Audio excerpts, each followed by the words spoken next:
basis of the guard, the strength of the hips, and the grip that you have on your opponent. This is stacking your guard. He wants to stay basically like this. Why? So he can throw elbows, and throw strikes for the ground and pound. Okay? This is MMA Jiu-Jitsu. Okay? A mixing of the arts. Okay? So lock his legs behind your knees so he can do what he wants. He can come up, he can step back, start throwing his kicks, whatever he wants to do with you. He could throw a leg over, take a leg for any kind of jiu-jitsu move that he wants to do, a leg lock or whatever he wants to do. Okay? That's pretty much what the idea of this guy is. So he's got his ground and pound set up, and he's got jiu-jitsu capabilities, possibilities of what he wants to do. Okay. So what we're doing here is we're going to do a series of little steps of little things that are going to work in a positive way for what my interests are at this moment. Okay? So what I'm going to do is I got your arms, I grounded you, pounded you, and I moved you around. Okay, this is all offense for you, then it'll be defense. And I'm going to pass your guard by going like this to take side control and go like this. Because what I want to do is tie you up, loosen you up to do what I want to do with you. Whatever kind of jiu-jitsu move I want to use from this position in the milliseconds that I have to do them with you fighting. So that's a simple moving. I'm going from stacking the guard. This is your guard. This is your opponent, me stacking your guard. Okay? And this is me passing, just moving your leg and going around. Okay? There's several things I could have done to do the passing. Okay? So we'll just have me passing. I'll come over here, take the position that I desire. This position is just to hold you while I watch what you're doing as I'm trying to look for whatever move I'd like to do to submit you. Okay, now here we are. I'm in what is called side control. Notice my base. I have my legs down where they're comfortable, but everything is in the hips, my movement. Because according to your way of escape, I have to do what I need to do in order to make sure that you aren't going to gain a position in an aggressive manner over what I'm trying to do to you. Okay? So here we are at the side control. Okay, now what we're going to do is we're going to move to what is called north and south position. I have you what is now is what is called the north and south position. And honestly, we go up like this. Okay? That way, whatever your legs are going to do, we can get a good base and figure out what's going to happen. From here, I can step in and I can take an arm for an arm bar, or from here, there are several other things I could do. One is I can go for a choke from over here and move your arm over. If you're moving that way, get a lock it up and get you into a choke. There's a couple chokes I could do with that. So we got the north and south position. We have what is called side control, and we have what is called stacking your guard and having you up here and doing what I want to do. Okay. Now, in your guard, your position now defensively is you want to lock your legs into me and hold me from posturing up to do whatever I would want to do as in the moment. If I'm posturing up, I'm pushing off you. I want to posture up to land elbow strikes and punches. So the higher you tighten your guard around up toward my shoulders, if you can, okay, however you want. See, the less capable I am to posture up, and then I have to work to get out of it. Okay? There's the essential way to get out of somebody's guard. The best thing for you to do is if you're using a high guard, if you're resting, say you just got struck and you're trying to come around, is to wrap your arms around me and don't let me posture up. Grab me where you're clenched. Okay? Grab me. My job is, see how the one leg goes up? What I want to do is I want to shift your weight so your body is hyperextended and your legs slide down to my waist by standing up. So what I'm doing is I'm stacking your guard so I can work my way out. Notice I have my arms in. My arms are in solely to be able to use the elbows to push at your points and try to work my way out. However I may be able to do it and get myself out. Then I'm up. Now it's difficult for a person that's on the bottom to hold a high guard on a person that's getting ready to do some ground and pound it. So what you're doing is you're holding good with your guard, but my job now is to try to get in and get out and separate the legs. And then from that position, I don't have to run. I have to do whatever I feel is comfortable at that moment. Whether I want to now move in and take a leg for a heel hook or a leg bar, however I want to do it. You understand?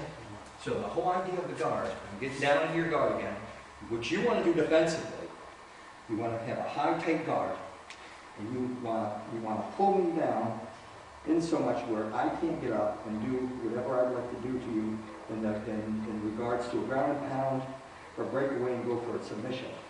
So in the process of doing it, and I'm breaking away again, and I'm working to get up, and I'm working to get out again, however I want to do it. Defensively, you can take either arm, if you feel I'm breaking free, and grab the back of my heel on either foot, if not both. That way it's called a heel pick. Do either one or both. Now, when you do that, you make me realize I got one left that I'm going to sprawl out so you can't get it. Now I got to come up, break free however I may, get out, and realize that you got me here, so I got to move away from it or work so you can't get me. The process of holding that, I'm breaking free.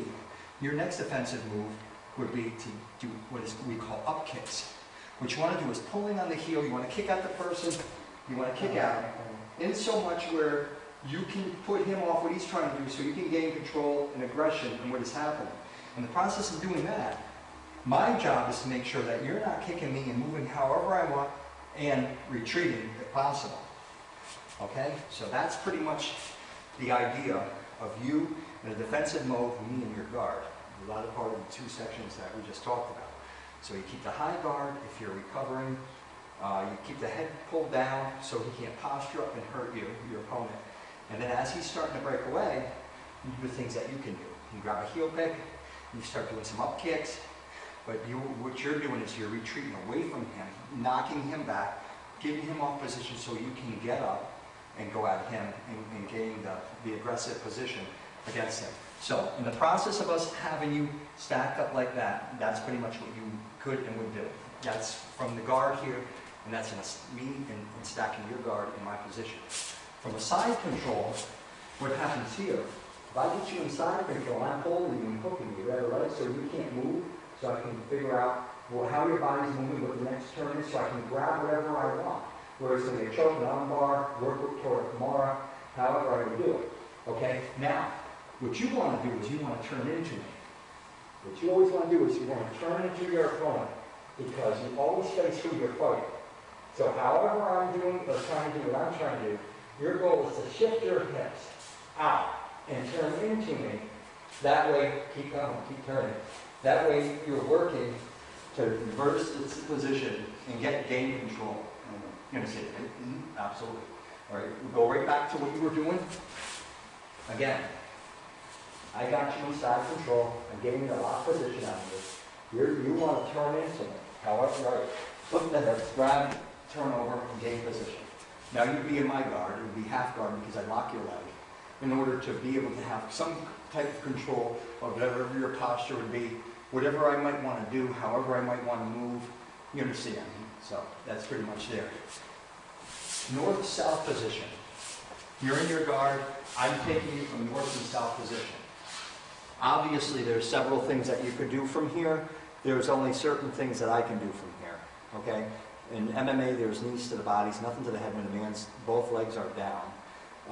What I could do is either go for a choke or go for an arm bar, and one of the two is going to be the best for my opportunity. My best opportunity would be whatever you're giving me according to your body movement and what you're doing. And as you're doing it, I will slip into whatever one is comfortable for me. And in manner of doing so, I'm always keeping myself positioned in case that, for some reason, just falls through, it does not work out. I want to see where my body's going to be positioned and what opportunity I'm going to have to keep being the aggressor in the ground fight. You understand? Okay? So what you want to essentially do, you want to try to tie me up, wrap me up, somehow in a manner that you would. And what you want to do is you want to throw your hips from one side to the other, okay? And do a gator roll or something to try to get out. That's basically what you want to do. You want to be on top. You never want to be the guy in the bottom. You understand? Okay. Very good. Very good. Okay. That's very good. Okay. So, all right. There's our guard position, stacked guard, holding offense, defense, side position. My benefits, what I could do, possibly could do. What we will do now is we will go into a series of the essential jiu-jitsu submissions that are obviously and frequently used in MMA fights, which are easily pulled off, in so much where you're capable of doing whatever you need to do, in so much where when a guy is grounding and pounding you, you're going to eat some punches, you're going to give some back, but there's only certain moves, whether you know 80 or 100 of them, there's only certain moves that are relevant to what your capabilities will be while you're in that moment of fighting. Okay? So we'll stop this here.